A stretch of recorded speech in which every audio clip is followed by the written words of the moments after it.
Hello everyone, once again welcome to all on Studylogy. आप सभी का एक बार फिर से स्टडीलॉजी पे बहुत बहुत स्वागत है। आज की इस वीडियो में हम लोग बात करेंगे टर्की में आए अर्थक्वेक से रिलेटेड, और इसमें हम लोग डिस्कस करेंगे कि अर्थक्वेक क्यों आता है और टर्की में कैसे आया। सो आइए वीडियो को स्टार्ट करते हैं। So first of all friends, हम लोग देखते हैं टर्की को मैप में। ये रहा टर्की। टर्की का दो पार्ट है।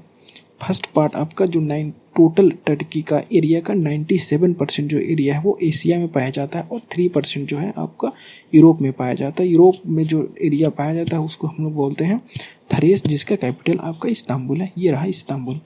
दूसरा आता है इसका अंतोल्या, जो 97% पार्ट एशिया का पार्ट है, और इसका कैपिटल आपका अंकारा है। और इसके नीचे रहा आपका सीरिया। ठीक है कि टर्की में ये अर्थक्वेक आया कैसे। तो इसको समझने से पहले हम लोग थोड़ा सा फोकस करते हैं कि अर्थक्वेक आता कैसे है। देखो, टर्की से ही समझते हैं। यहाँ ये रहा टर्की। देखो, मेजर 7 प्लेट होते हैं, ठीक है।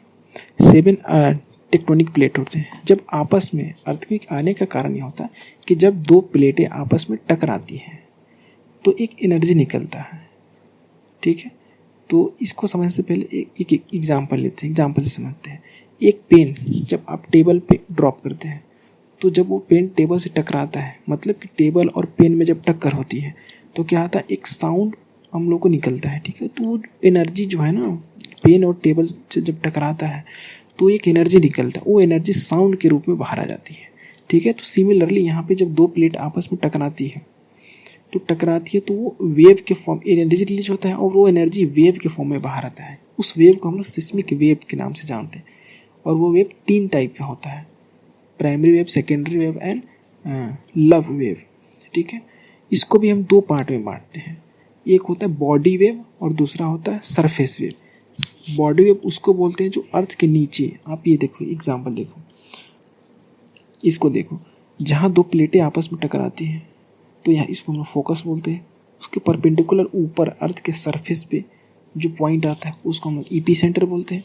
और जो वेव निकलता है फोकस से, ठीक है, जो उसको हम लोग सिस्मिक वेव बोलते हैं। और जो इस अर्थ सरफेस के नीचे का जितने वेव होते हैं, प्राइमरी सेकेंडरी, इसको हम लोग बोलते हैं बॉडी वेव। और सरफेस पे जो चलता है वेव उसको हम लोग सरफेस वेव बोलते हैं।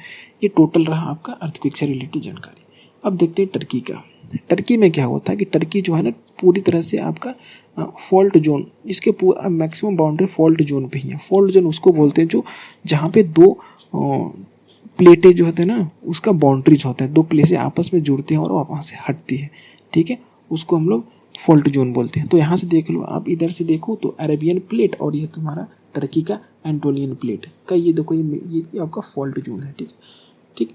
और इधर से देखिए आपका नॉर्थ में, नॉर्थ साइड में देखते हैं तो यहाँ पे यूरेशियन प्लेट और जैसे एंटोलियन प्लेट, यहाँ भी एक बहुत लंबा फॉल्ट जोन पाया जाता है। और साउथ में देखते हैं तो अफ्रीकन प्लेट और एंटोलियन प्लेट का फॉल्ट जोन है। तो कुल मिलाकर टर्की एक फॉल्ट जोन के अंदर में आता है। तो यहाँ पे अर्थक्वेक आने का संभावना अक्सर, मतलब मैक्सिमम होती है कि हाँ अर्थक्वेक कभी भी आ सकती है। कि जबकि क्यों आ सकती है, क्योंकि 2 प्लेटें कभी भी आपस में टकरा जाएगी। जब प्लेटें टकराएगी तो अर्थक्वेक आना एकदम निश्चित है।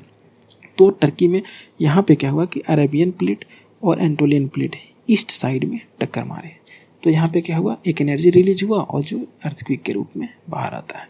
तो ये रहा अर्थक्वेक। इस वजह से यहाँ पे टर्की में अर्थक्वेक आया था। और सीरिया को ये मैग्नीट्यूड इसका काफ़ी ज़्यादा था, 7.8 था, जो कि काफ़ी ज़्यादा माना जाता है, जिसकी वजह से नुकसान भी यहाँ पे काफ़ी ज़्यादा देखने को मिला। और टर्की प्लस सीरिया में भी इसका नुकसान देखने को मिला। और इसकी जो चीज़ है, ये देखो, ये रहा आपका 7.8 मैग्नीट्यूड का अर्थक्वेक आया था। और ये आपका एरिया आप देख सकते हो यहाँ पे कि सीरिया का भी कुछ पोर्शन यहाँ पे कवर करता है, और ये रहा आपका टर्की का, यहाँ इतना कवर करता है, ठीक है। ये रहा आपका। तो उम्मीद करता हूँ आप समझ गए होंगे कि टर्की में अर्थक्वेक क्यों आया था, और मैग्नीट्यूड इसका काफ़ी हाई था जिसकी वजह से नुकसान ज़्यादा हुआ।